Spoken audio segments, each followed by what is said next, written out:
Construction is one of the world's most underrated deadly professions, and these 6 clips caught on camera prove exactly why. Welcome, my name's Patrick, and in this episode, we go from a tunnel boring machine pulling a man in to an excavation worker buried to his shoulders in a trench that never should have been dug without shoring. It was March 4th, 2017. About 400 feet inside an active tunnel boring project beneath a mountain corridor in central Colorado, 14 feet in diameter, with ventilation tubing overhead, temporary lighting along the ceiling, and noise loud enough to drown out anything more than a few feet away. Frank Halverson was 38, 12 years in underground construction, and the kind of worker who ended up on the machine rather than around it, because his foreman knew they could trust him with it. He had been on this particular project for about 6 weeks, picked up after a Utah job finished ahead of schedule. He was living out of a motel 20 minutes from the site, calling his younger brother on weekends, just waiting for the project to wrap so he could figure out his next move. He had been doing this kind of work since he was 26 and had told his mother the Colorado job was going to be his last one underground. That morning, he was running the boring machine with 2 other guys, both of them working further back in the tunnel, while Frank was up near the front section behind the cutter head. Most people picture the cutter head when they think about a tunnel boring machine, the rotating face at the front grinding through rock. What gets less attention is everything behind it. Behind the cutter head were rotating drive shaft assemblies and conveyor components moving excavated material back through the tunnel. One of the protective housings covering a rotating shaft had not been secured back in place after maintenance. The crew that did the check and the crew that restarted the machine were not the same people, and the handoff was nothing more than a verbal confirmation before the machine went back online. Frank had no way of knowing any of that. The CCTV footage shows him moving along the side of the machine toward the lower section. He crouches down to get a better look at something along the housing, his left arm extending toward it to brace himself, and that's when his sleeve makes contact with the exposed shaft. Do you know what 40 revolutions per minute actually looks like up close? It does not look fast. That is genuinely part of what makes it so dangerous, because nothing about it reads as an immediate threat until the moment fabric makes contact. Once it catches, there is no pulling free, and there is no time to react.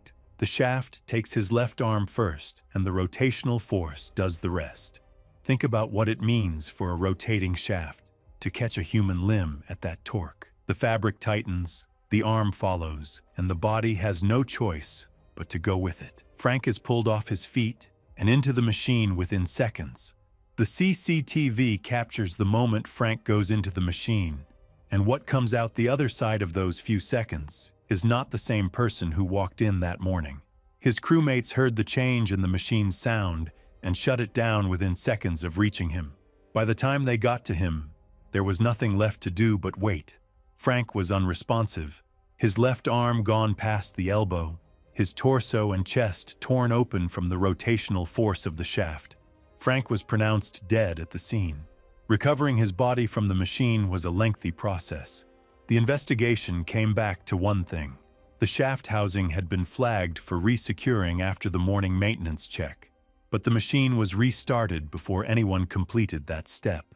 The site operator faced significant regulatory action as a result. The 2 crewmates present cooperated fully with the investigation, and neither was cited for any violation.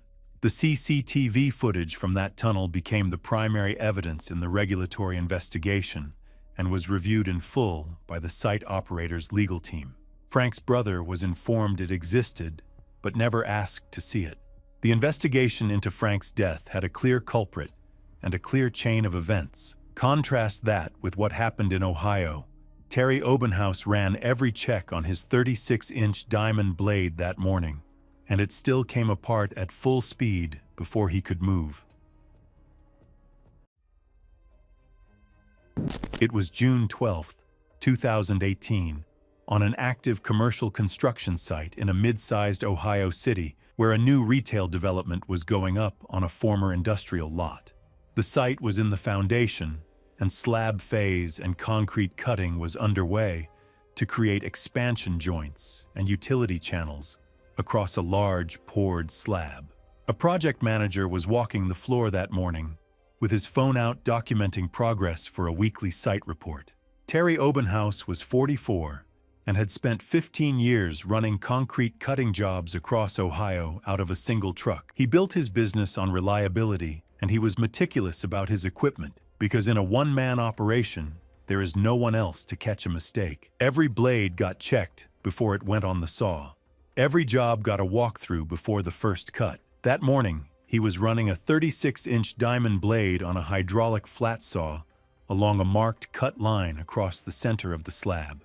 He looked the blade over before mounting it, confirmed it was within its rated service life with plenty of use left in it, and got to work. From the outside, the blade looked exactly like it should have. Diamond blades used in concrete cutting are built around a steel core that holds the cutting segments in place. What a standard pre-use inspection cannot detect is what's happening inside that core, a void or weakness that leaves no visible trace on the surface.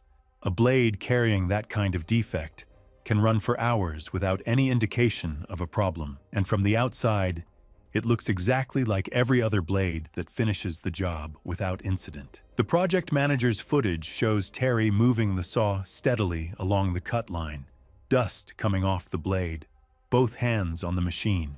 One moment, it is a routine cut on a routine morning. Then the blade lets go. A large section of the steel core carrying several diamond segments fractures from the blade and travels outward. At the operating speed of that saw, the fragment covers the distance to Terry faster than the footage can resolve. One frame he is standing, the next he is on the ground. The fragment enters his upper left thigh and tears through the inner muscle toward the groin before exiting through the lower abdomen. The wound track it leaves behind cuts directly through the femoral artery. Terry goes down hard, lands on his side, and the concrete around him darkens almost immediately. He is conscious when the first workers reach him, trying to apply pressure with his own hands. But the bleed is too fast and too deep for that to make any difference. The project manager stops filming and moves toward him along with several other workers who converge within seconds. Terry is conscious initially and aware of what has happened. The blood loss from the upper inner thigh wound is immediate and severe, and workers attempt to apply a tourniquet, but the location, high on the inner thigh close to the groin, makes it nearly impossible to get effective pressure on the bleed.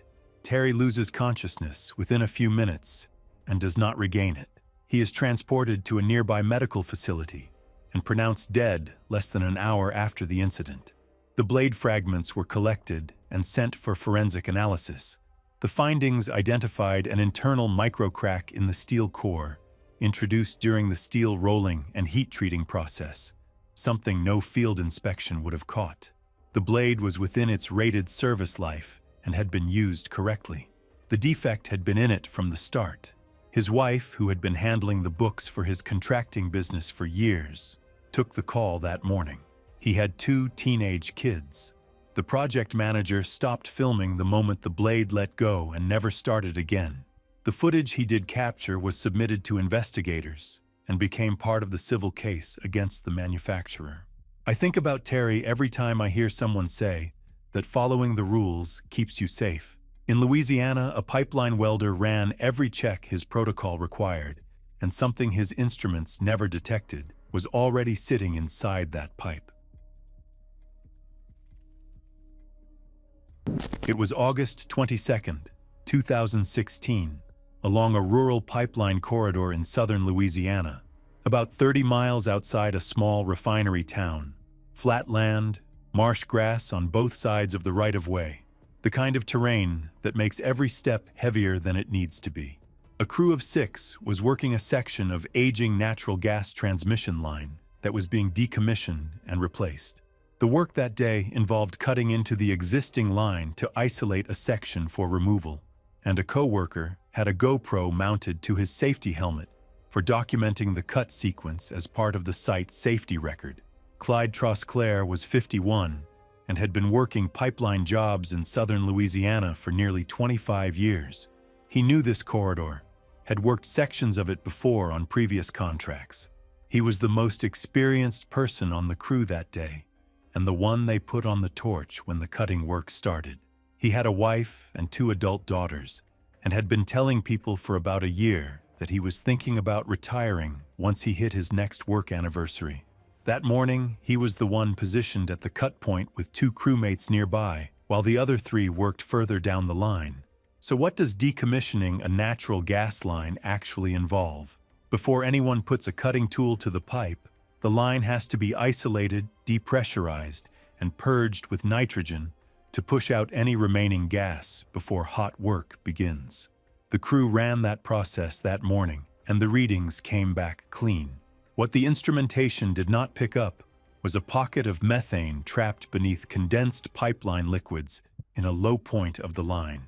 In terrain like this, where the pipe dips below grade in places, gas can pool in those low spots, and it does not always show up on pressure checks taken from the isolation points further up the line. It is a known issue in pipeline decommissioning work, and it is exactly what happened here. The GoPro footage shows Clyde at the cut point, making his assessment of the pipe surface, adjusting his position, and bringing the torch in. Everything looks routine. His 2 nearby crewmates are visible in the background. The moment the torch breaches the pipe wall, the gas pocket finds the flame. The fireball that comes out of that cut point is not a large industrial explosion. It is a concentrated release of ignited gas directly in front of a man who is working with his face and upper body within 2 feet of the pipe. The blast throws Clyde backward off his feet, and his 2 nearby crewmates are knocked down as well, though neither sustains serious injuries. Clyde lands hard several feet back and does not get up on his own. He is conscious, and the crew gets to him immediately. He is transported to a burn treatment facility that day. The burns cover his face, neck, hands, and upper chest, and the pressure wave from the blast damages his airway and lungs. He survives for 4 days before dying on August 26, 2016, with his wife and 2 daughters at the facility with him. The post-mortem listed full-thickness burns covering approximately 55% of his body, along with blast lung injury, as the primary causes of death. The residual gas pocket was confirmed as the ignition source. The purge protocol the crew used was found to be insufficient for pipeline sections running through variable terrain where low-point gas accumulation is a known risk. The investigation did not find personal fault with Clyde or his crew. The procedures themselves were what failed him. The GoPro footage from his crewmate's helmet was pulled by investigators that same day and entered into the site's safety record it had been mounted to document. It showed exactly what the purge protocol had missed. I keep thinking about those 4 days and what it must have been like to know exactly what was coming and not be able to do anything about it. In Florida, a concrete pump operator had a gauge on his pump that was trying to tell him something, and a foundation pour that was running too smoothly to stop. It was September 9th, 2014, on a large residential construction site in Central Florida, where a multi-unit housing development was in the foundation pour phase. Concrete pump trucks were running continuously that morning, moving mixed concrete through a network of high-pressure hoses to the pour locations across the site. A co-worker nearby had his phone out filming a section of the pour for a progress update to send to the site supervisor. Rand Delvecchio was 36 and had been operating concrete pumps for about 8 years, working for a pumping subcontractor across Central Florida. He had been on this particular site for 3 days and knew the equipment and the layout well by that point. He had a 4-year-old son at home and a weekend trip to the coast planned for the family once the pour wrapped up, something his wife had been looking forward to for weeks. That morning, he was managing the pump hose on the ground level, directing the flow of concrete to the foundation forms. Concrete pump hoses operate under significant pressure, typically between 1,000 and 1,500 pounds per square inch, and the steel end fittings that connect hose sections are rated to handle that under normal conditions.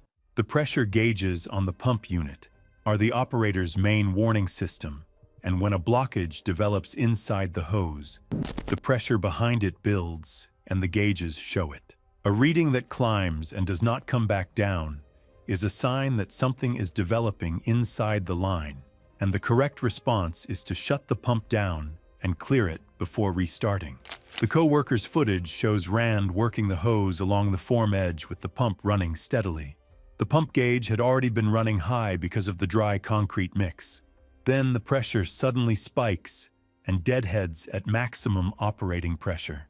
Rand sees the gauge max out, and instead of shutting the system down or reversing the pump to relieve the pressure, he tries to force the blockage through. Whether he read it as a normal fluctuation or decided the pour was moving too well to stop is something the investigation could not determine with certainty. The hose kicks violently to one side, and the heavy-duty snap coupling at the nearest connection fails under the pressure. The failed coupling assembly weighs several pounds, and at the pressure behind it at the moment of separation, it covers the distance to Rand before the footage can resolve it as a distinct object. It strikes him in the upper chest just below the right collarbone and puts him on the ground immediately. He lands on his back, arms out, and does not move. The impact site on his chest is visibly deformed. The failed coupling assembly strikes his sternum with enough force to fracture it and push bone fragments into the chest cavity. His right lung collapses from the pressure of the impact. Workers reach him within seconds and find him without a pulse. Emergency services are contacted immediately, but Rand is beyond intervention by the time they arrive. He is pronounced dead at the scene. The investigation that followed found two contributing factors. The concrete mix delivered that morning had a lower water content than specified, and the pressure gauge readings in the minutes before the failure indicated a developing blockage that was not acted on. The mix supplier and the pumping subcontractor both faced findings. The ruling was accidental. Rand's son was still at daycare when his wife got the news. The coast trip was never rescheduled. The co-worker's phone footage was handed over to investigators, and those gauge readings visible in the background became one of the central pieces of evidence against the pumping subcontractor.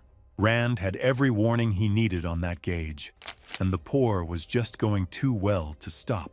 Cesar Orell in Mississippi had no warning at all, just a hydraulic line on a piling driver that had been wearing down against the riverbed overnight and passed its morning inspection without a single flag.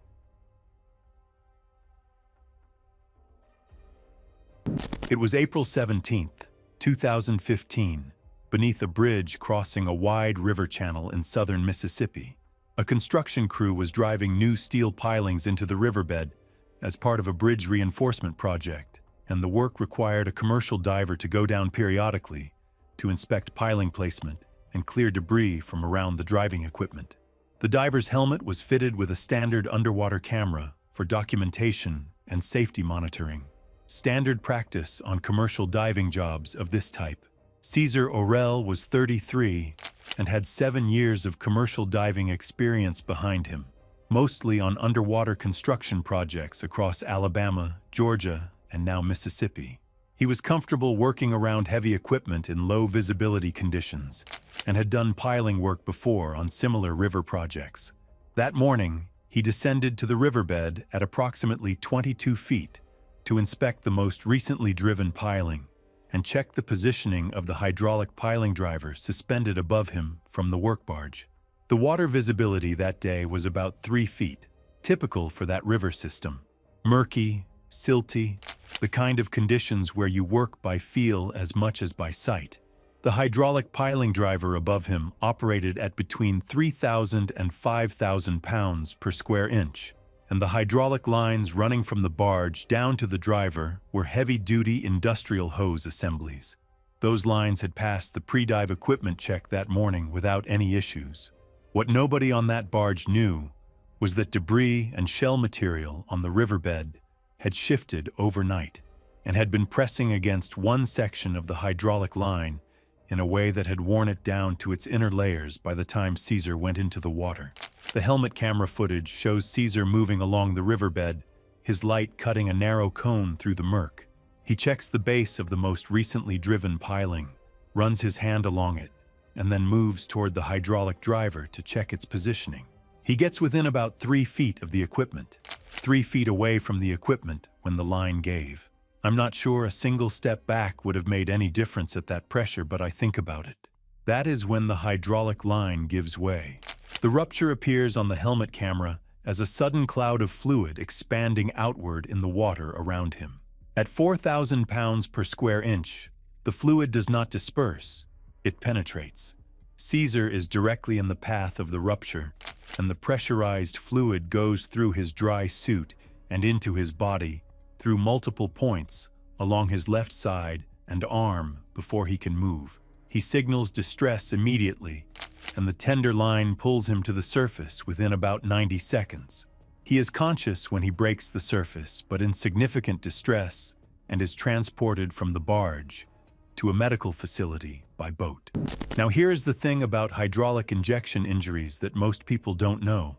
The entry wounds are small. From the outside, it can look like a minor puncture. The real damage is happening underneath, where the pressurized fluid has forced its way through tissue planes, destroying everything it contacts and moving deeper into the body with the pressure behind it. Caesar's left arm, shoulder, and the left side of his chest wall take the worst of it. He is in pain, and he knows something serious has happened, but the full extent of what the fluid has done inside him is not visible to anyone treating him initially. He dies 11 hours after the incident. The fluid had dispersed through the tissue along his left arm, shoulder, and lateral chest wall, destroying the tissue it contacted and entering his bloodstream. The systemic toxicity from the hydraulic fluid in his bloodstream is what ultimately ends his life. The hydraulic line was recovered and inspected. The wear pattern on the failed section was consistent with prolonged contact with hard debris on the riverbed, shell material, and gravel that had shifted into contact with the line overnight. The line had passed its morning inspection because the damage was on the underside of the hose where it contacted the riverbed and was not visible during a standard above-water check. No negligence finding was made against the crew or the barge operator. The ruling was accidental death, and the matter was resolved between the diving contractor and Caesar's family through a civil process. The helmet camera footage was recovered from the equipment after he was pulled to the surface and submitted as part of the diving contractor's incident report. It was the clearest record anyone had of where he was standing when the line gave. An underwater hydraulic line worn down by debris that shifted overnight. That is how thin the margin was for Caesar.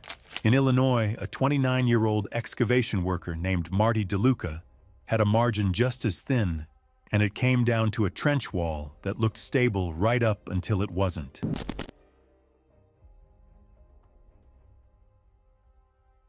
It was July 31st, 2013, on a residential construction site in a suburban area outside a mid-sized Illinois city. A foundation excavation crew was digging utility trenches for a new housing development, and a co-worker had his phone out, filming the progress to send to the general contractor as a daily update. Standard morning, standard work. Nothing about it that would have stood out to anyone on that site. Marty DeLuca was 29 and had been doing excavation work for about 3 years, the youngest on a 4-man crew he had been with for 8 months.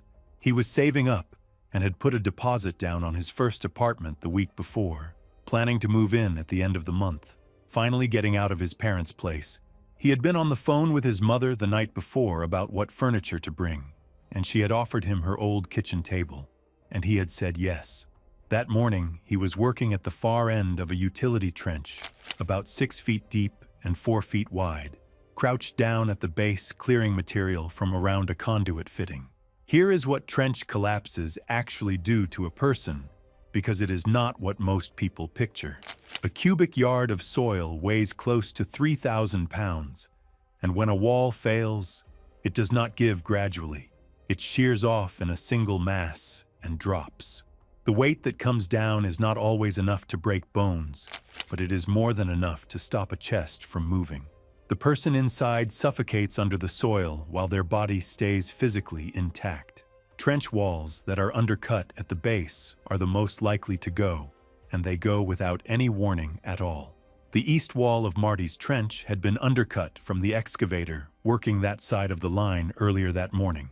By the time Marty got down there to clear the conduit fitting the base of that wall, had already lost more material than it could afford to. The trench had no shoring. The site supervisor had made the call that morning to skip it. The clay soil looked stable. The trench was small, and setting up shoring takes time. The depth exceeded the threshold that requires protective measures, but the supervisor decided it was not worth the setup. That call is what the entire investigation came back to. The co-worker's footage shows Marty at the far end of the trench, crouched down, working around the conduit fitting. Looking at the footage now, the undercut at the base of the east wall is visible, but from ground level, looking down into a 6-foot trench on a busy morning, it would not have been obvious to anyone standing above. The east wall shears off and drops in under 2 seconds. Marty is buried to his shoulders almost instantly. His head and upper shoulders stay above the surface of the collapsed material, and he is conscious, visibly trying to move, but the weight against his chest is already too much for him to push against. His crewmates drop in immediately and start digging with their hands and whatever tools are close enough to grab. The phone gets dropped, and the footage ends there, but the crew kept going. Think about what it actually means to have 3,000 pounds of soil against your chest. Your lungs need room to expand to pull in air, and when something is pressing against your chest wall from the outside with that kind of weight, they simply cannot do it. It is not painful the way a crush injury is painful, as there is no breaking, no tearing. The body just runs out of air and keeps trying to get more and cannot. Marty was conscious for at least part of those 9 minutes. His crewmates could see his face the entire time they were digging. 9 minutes before they got to him.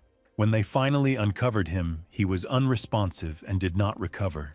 The post-mortem found no crush injuries to his skeletal structure. His bones were largely intact. Traumatic asphyxia from chest compression was what killed him. The soil made it impossible for his chest to expand, and his body ran out of oxygen. The supervisor's decision to skip the shoring was the central finding of the investigation, and he faced personal liability as a result. The general contractor and excavation subcontractor both faced regulatory action alongside him. The shoring equipment was sitting on the truck that morning. It never left the truck. 40 minutes of setup time is all it would have taken, and that calculation makes no sense to me no matter how I look at it.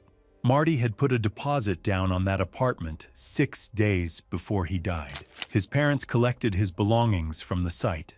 The deposit was refunded. The phone got dropped when the wall came down, and the footage ends there. What the investigators needed was already in it. The unshored trench, the undercut wall, Marty at the bottom of it. The supervisor had no answer for any of it.